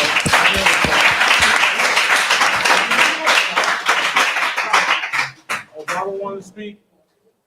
Come on down, Baba. You the next. Right. Oh, I'm gonna stop. I got a sense of humor. Don't stop.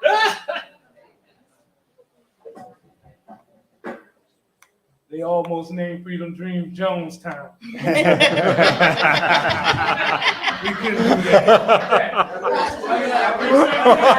You got it. We didn't want to do that. We didn't want to do that because it's already got a bad reputation.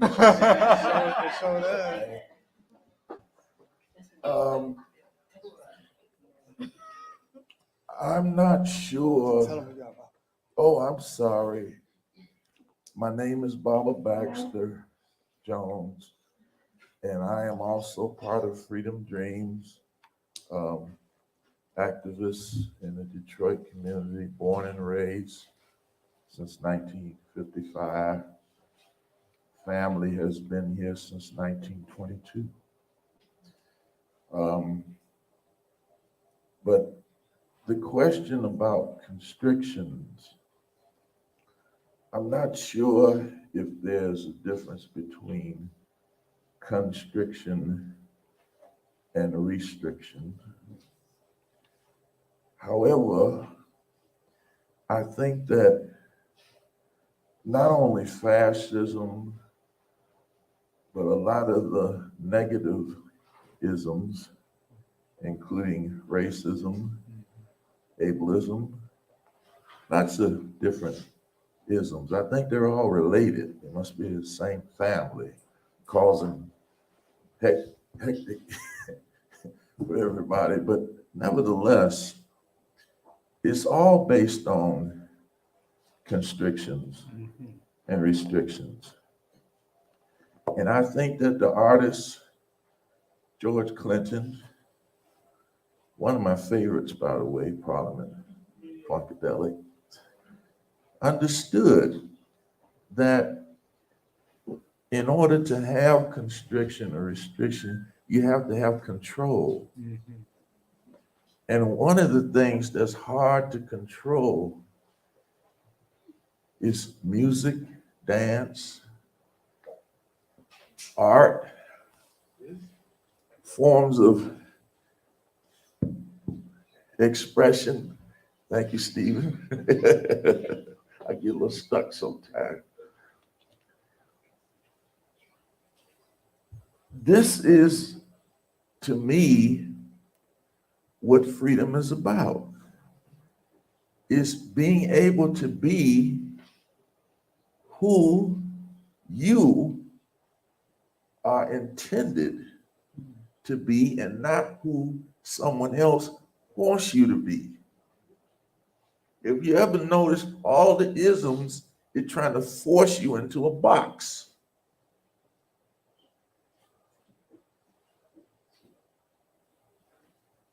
And they use the power that they have in order to do this. The position, the power, the privilege. And I'm so grateful for the younger generation because now, for me, they have put labels and names on things that I have been feeling all my life. We knew about supremacy and all these things, but we really didn't know what to call it. Now we can put a name on it, but it's constriction, it's restriction. And so, to me, getting back to when I was a former gym teacher, school teacher, the teachers would bring the kids down to the gym. They're walking in the straight line, fold your arms, don't talk, constrictions. When they get to the gym, they just bust out running. And the teachers just go berserk. Coach Jones, what are you gonna do? What are you gonna do? I said, nothing. This is what they've been waiting for. You're dealing with a human being full of energy. They've been pent up in the classroom all day long. Let them express themselves. Let them be free. They're not hurting anything except your mindset because you think they're out of control. See? So this is what's going to, when you look at hip hop, it turned the music industry on its head, knocking down lots and lots of barriers and different things that was controlling things. So our job is to create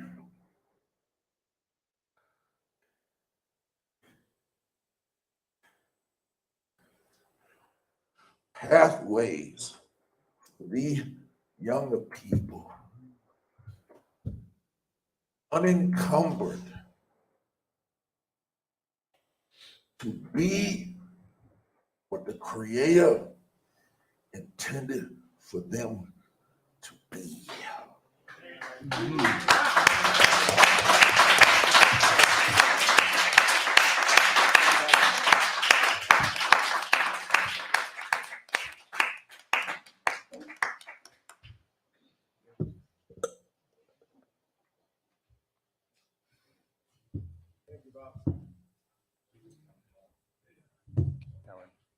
Thank you, Bob. We have about 15 minutes left. I have about 15 questions, which I probably won't get to all of them.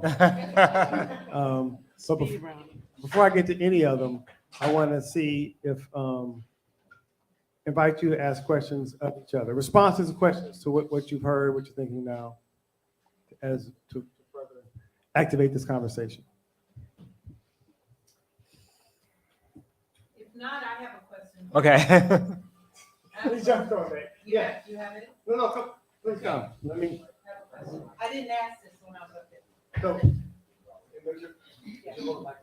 Okay. My name is Kay Show. I'm from Iowa. And see, there you go laughing again. That's America too, by the way. The cornfields, right? So my form of dealing with construction with dance, constrictions, would be ballet. We just did a program in my city where they were making a tribute to the women in the Black Panthers. And they had on tutus and leather jackets, ballerina shoes, and they did dances to all of the Panther women. And I'm one of them. So it was powerful. All right. All right, so it would be ballet for me. But here's my question to you. One of the things that we did not do well in my generation in terms of activism or creating liberation zones, and in some ways in the work with the beloved Jimmy and Grace, is that many times we sacrificed at the expense of keeping a relationship with our families, right? And we know that that's when we get our ass in trouble, the people we're calling, there's our family. Right. So I want to know specifically what you all have learned, what you suggest with regard to how do we keep relationships with our family while we do this work. Right. Right.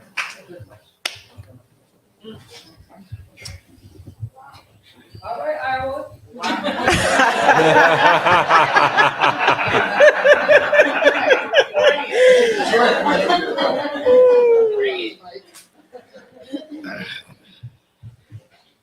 I have been married for almost 20 years. I have an almost 18-year-old and an almost 16-year-old.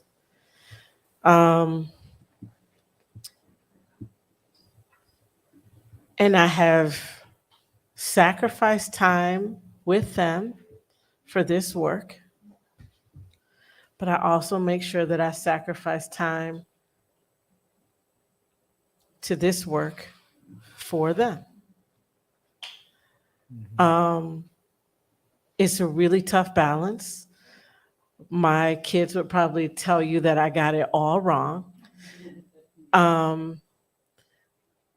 But they also will tell you that they're proud of me and that they know that I love them and that I choose them first. I don't know if often enough, but often. And I think that's really important. And if we recognize that this work is ongoing and can't be finished, then we have enough time for our families. Keisha, that's a really good question. Yeah. That's one of the conversations me and my partner Wayne Curtis had early on. Wayne is a Black Panther to his core. And we would all often talk about him sacrificing his family for the party. He has 4 adult children, and the first Mrs. Curtis. And he often laments about that sacrifice he made. He said he gave everything to the party. And with the creation of Freedom Growers and what I've been through in my life with my 4 children, he's been a great part of their life. How do you balance this work that consumes everything, this work of this life of service, and balance your family? Because I know a lot of people whose children went the total opposite direction of any kind of activism because they saw such great sacrifice. And not to be, it's a terrible thing.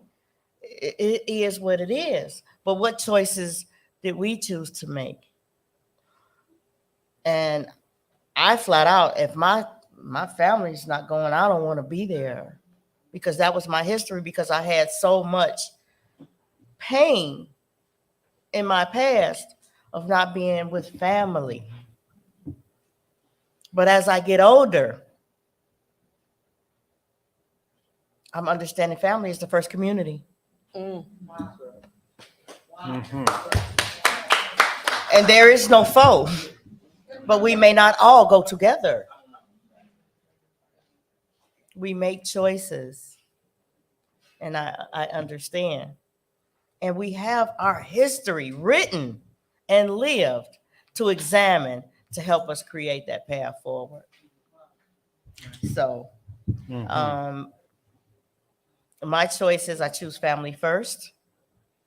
And as we go this road, we all get to make our choices. That's right. You know, to address this, the question, a lot of it has to do with the culture of movement culture.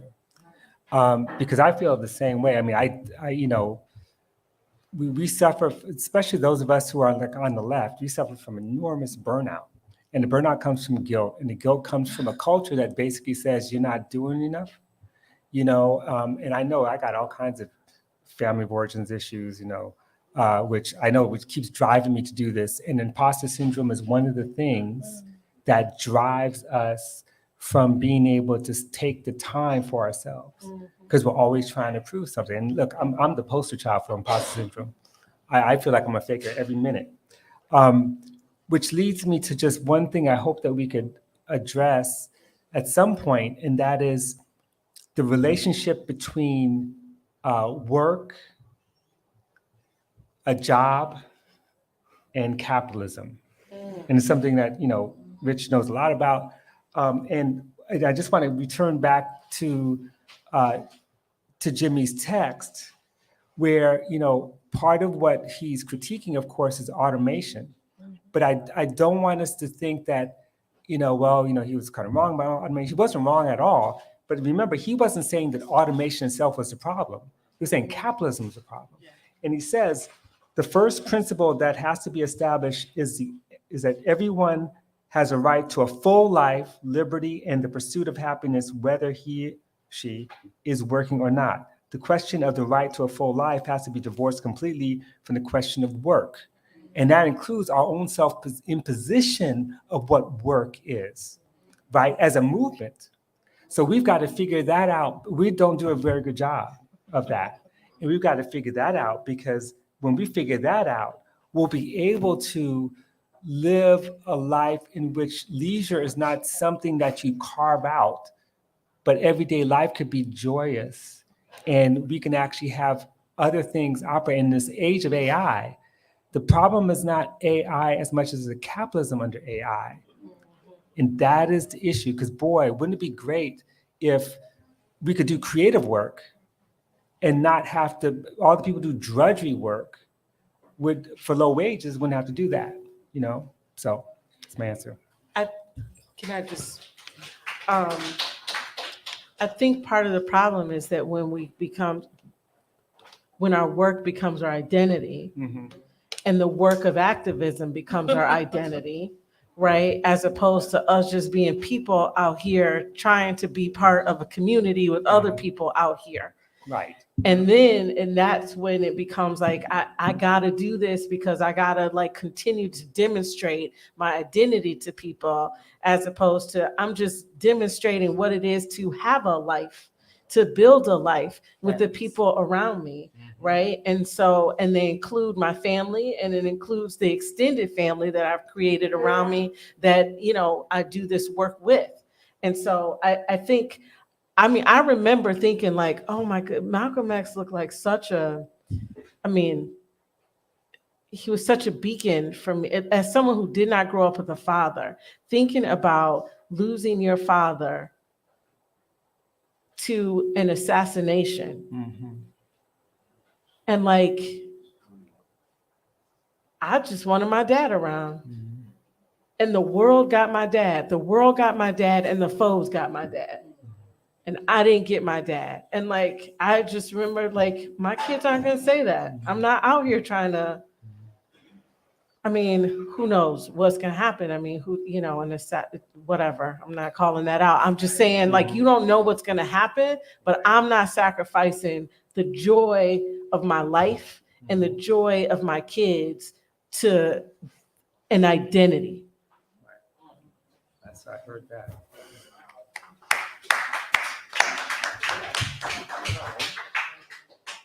So it's a treat to be part of all the contradictions and to be seeing my mentors up here, but I need to share a few quick thoughts.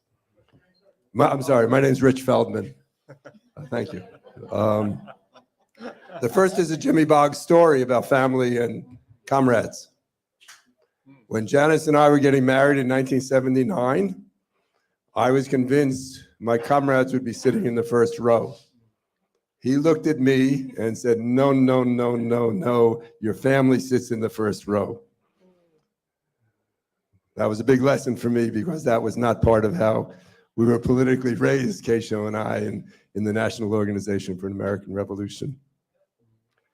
The second is, when I got married, Janice promised to quit smoking, which she did. And I promised to learn ballroom dancing, which I did not.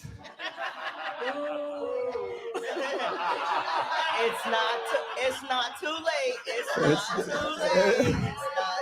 If I take it seriously, maybe it's not too late. The third part of that is, having married Janice has been my connection to the music, the poetry, and all the things you're all talking about. So I have to do a shout out. The last thing is, what is success? Being gifted in a turnabout way, a son named Micah who has an intellectual disability, has forced us as a family, and then all the work we do politically, to redefine success. Because it's not about what we own, what we consume, it's about how every human being is given the potential to become who they want to become. But it's a disability justice movement that taught that to us in a way because it raised the question, what does it mean to be human? Which is the same question that Jimmy raised and Grace raised in the early books of Revolution and Evolution. So it's about success, it's about redefining it. And one of our, and I'll just stop there and just express so much love to this amazing day. Thank you.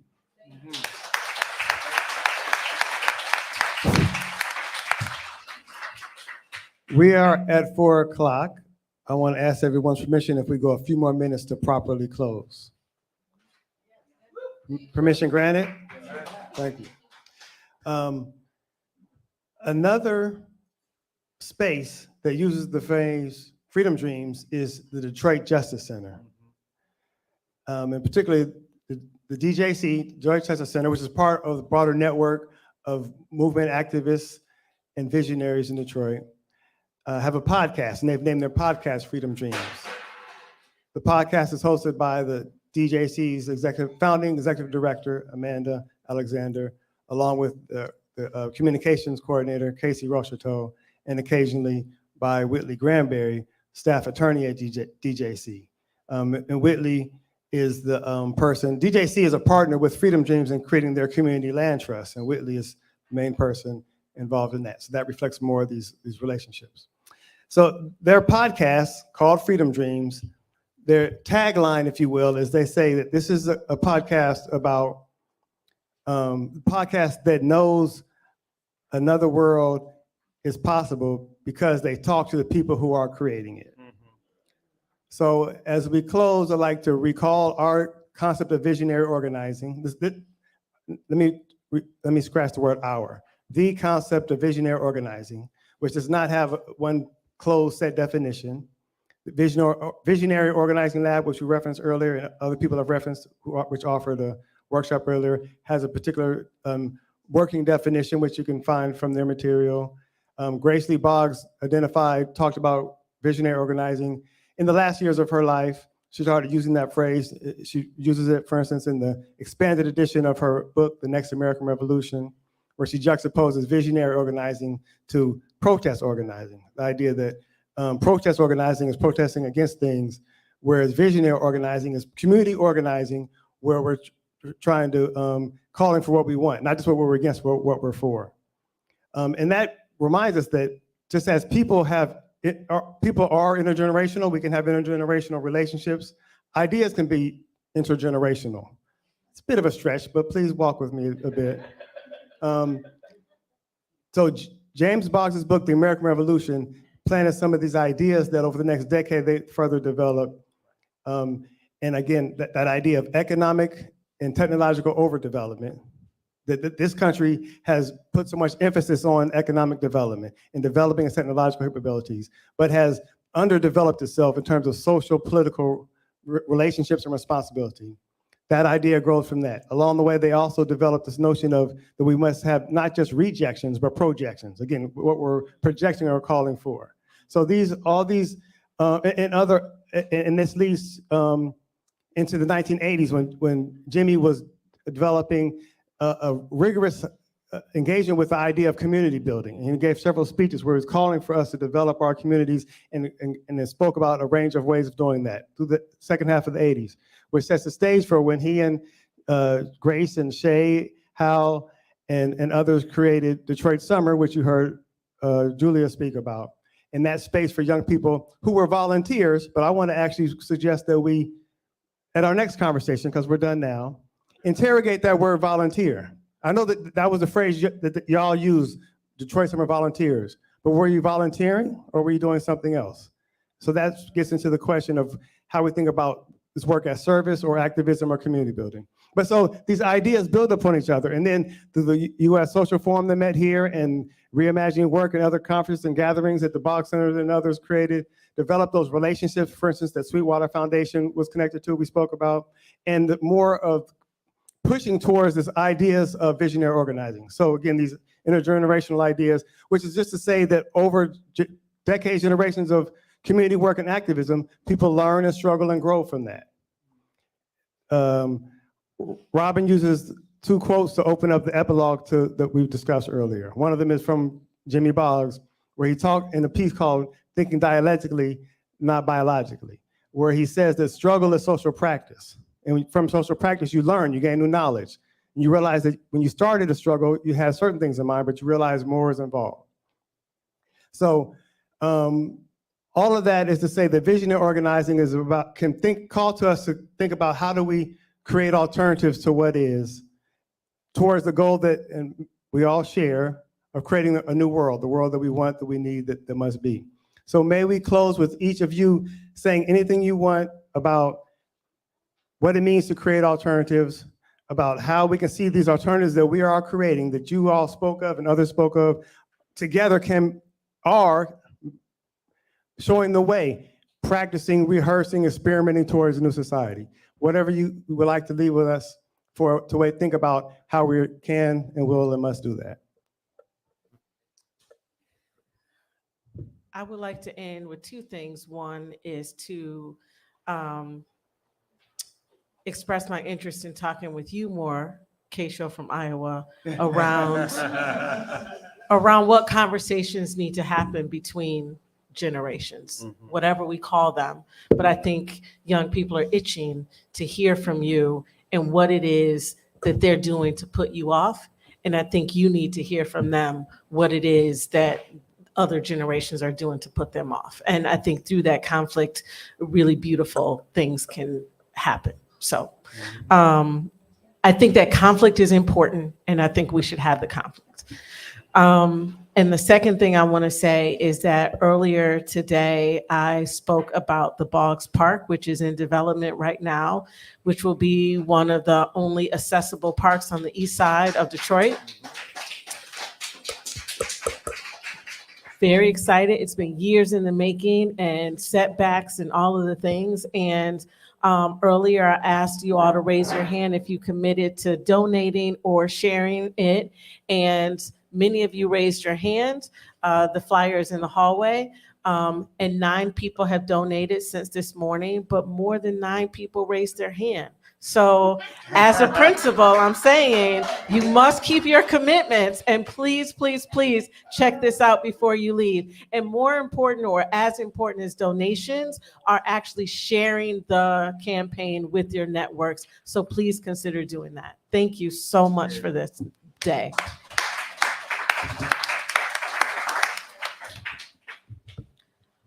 I just want to thank everybody for coming out. And again, I want to reiterate support. Freedom Growers has a Saturday volunteer day for anybody who's interested from 10 o'clock to 1 o'clock, the first 3 Saturdays of every month as well. And a continuation of this conversation, the Visionary Organizing Lab and Endangered Peace film will be premiering June 21st, 2023.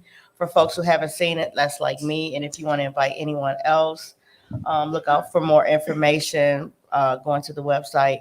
And to support the work of environmental actions wherever and however you can, and to continue to support the work of the Boggs Center through conversations, the website, the reading of Living for Change, and all other information that comes from that space. So again, thank y'all for being here and coming and participating and support your environmental actions. Thank you.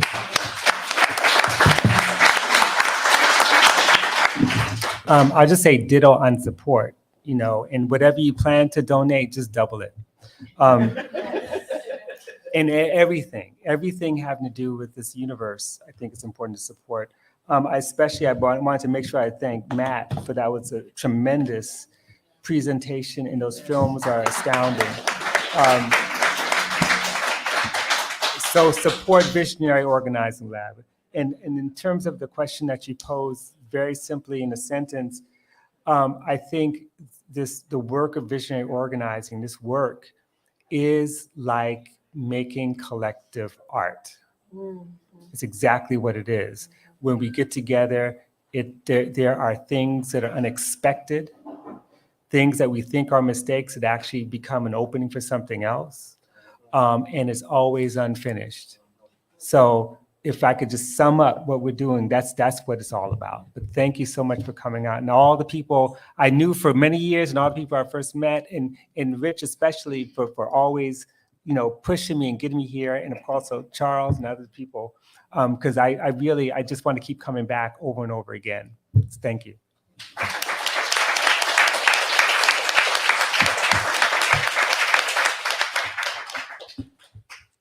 And speaking of coming back, the next major event of our year of visionary organizing will be in November.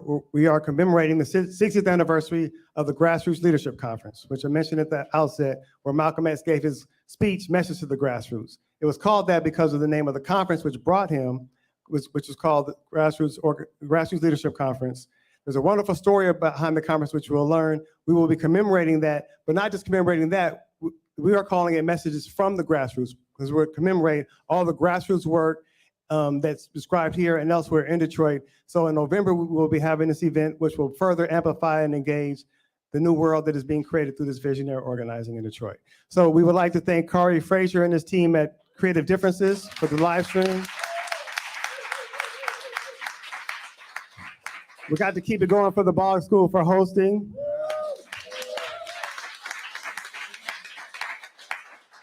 I thank all of you for being here and being beautiful and the work that you have done and will do today and so many tomorrows.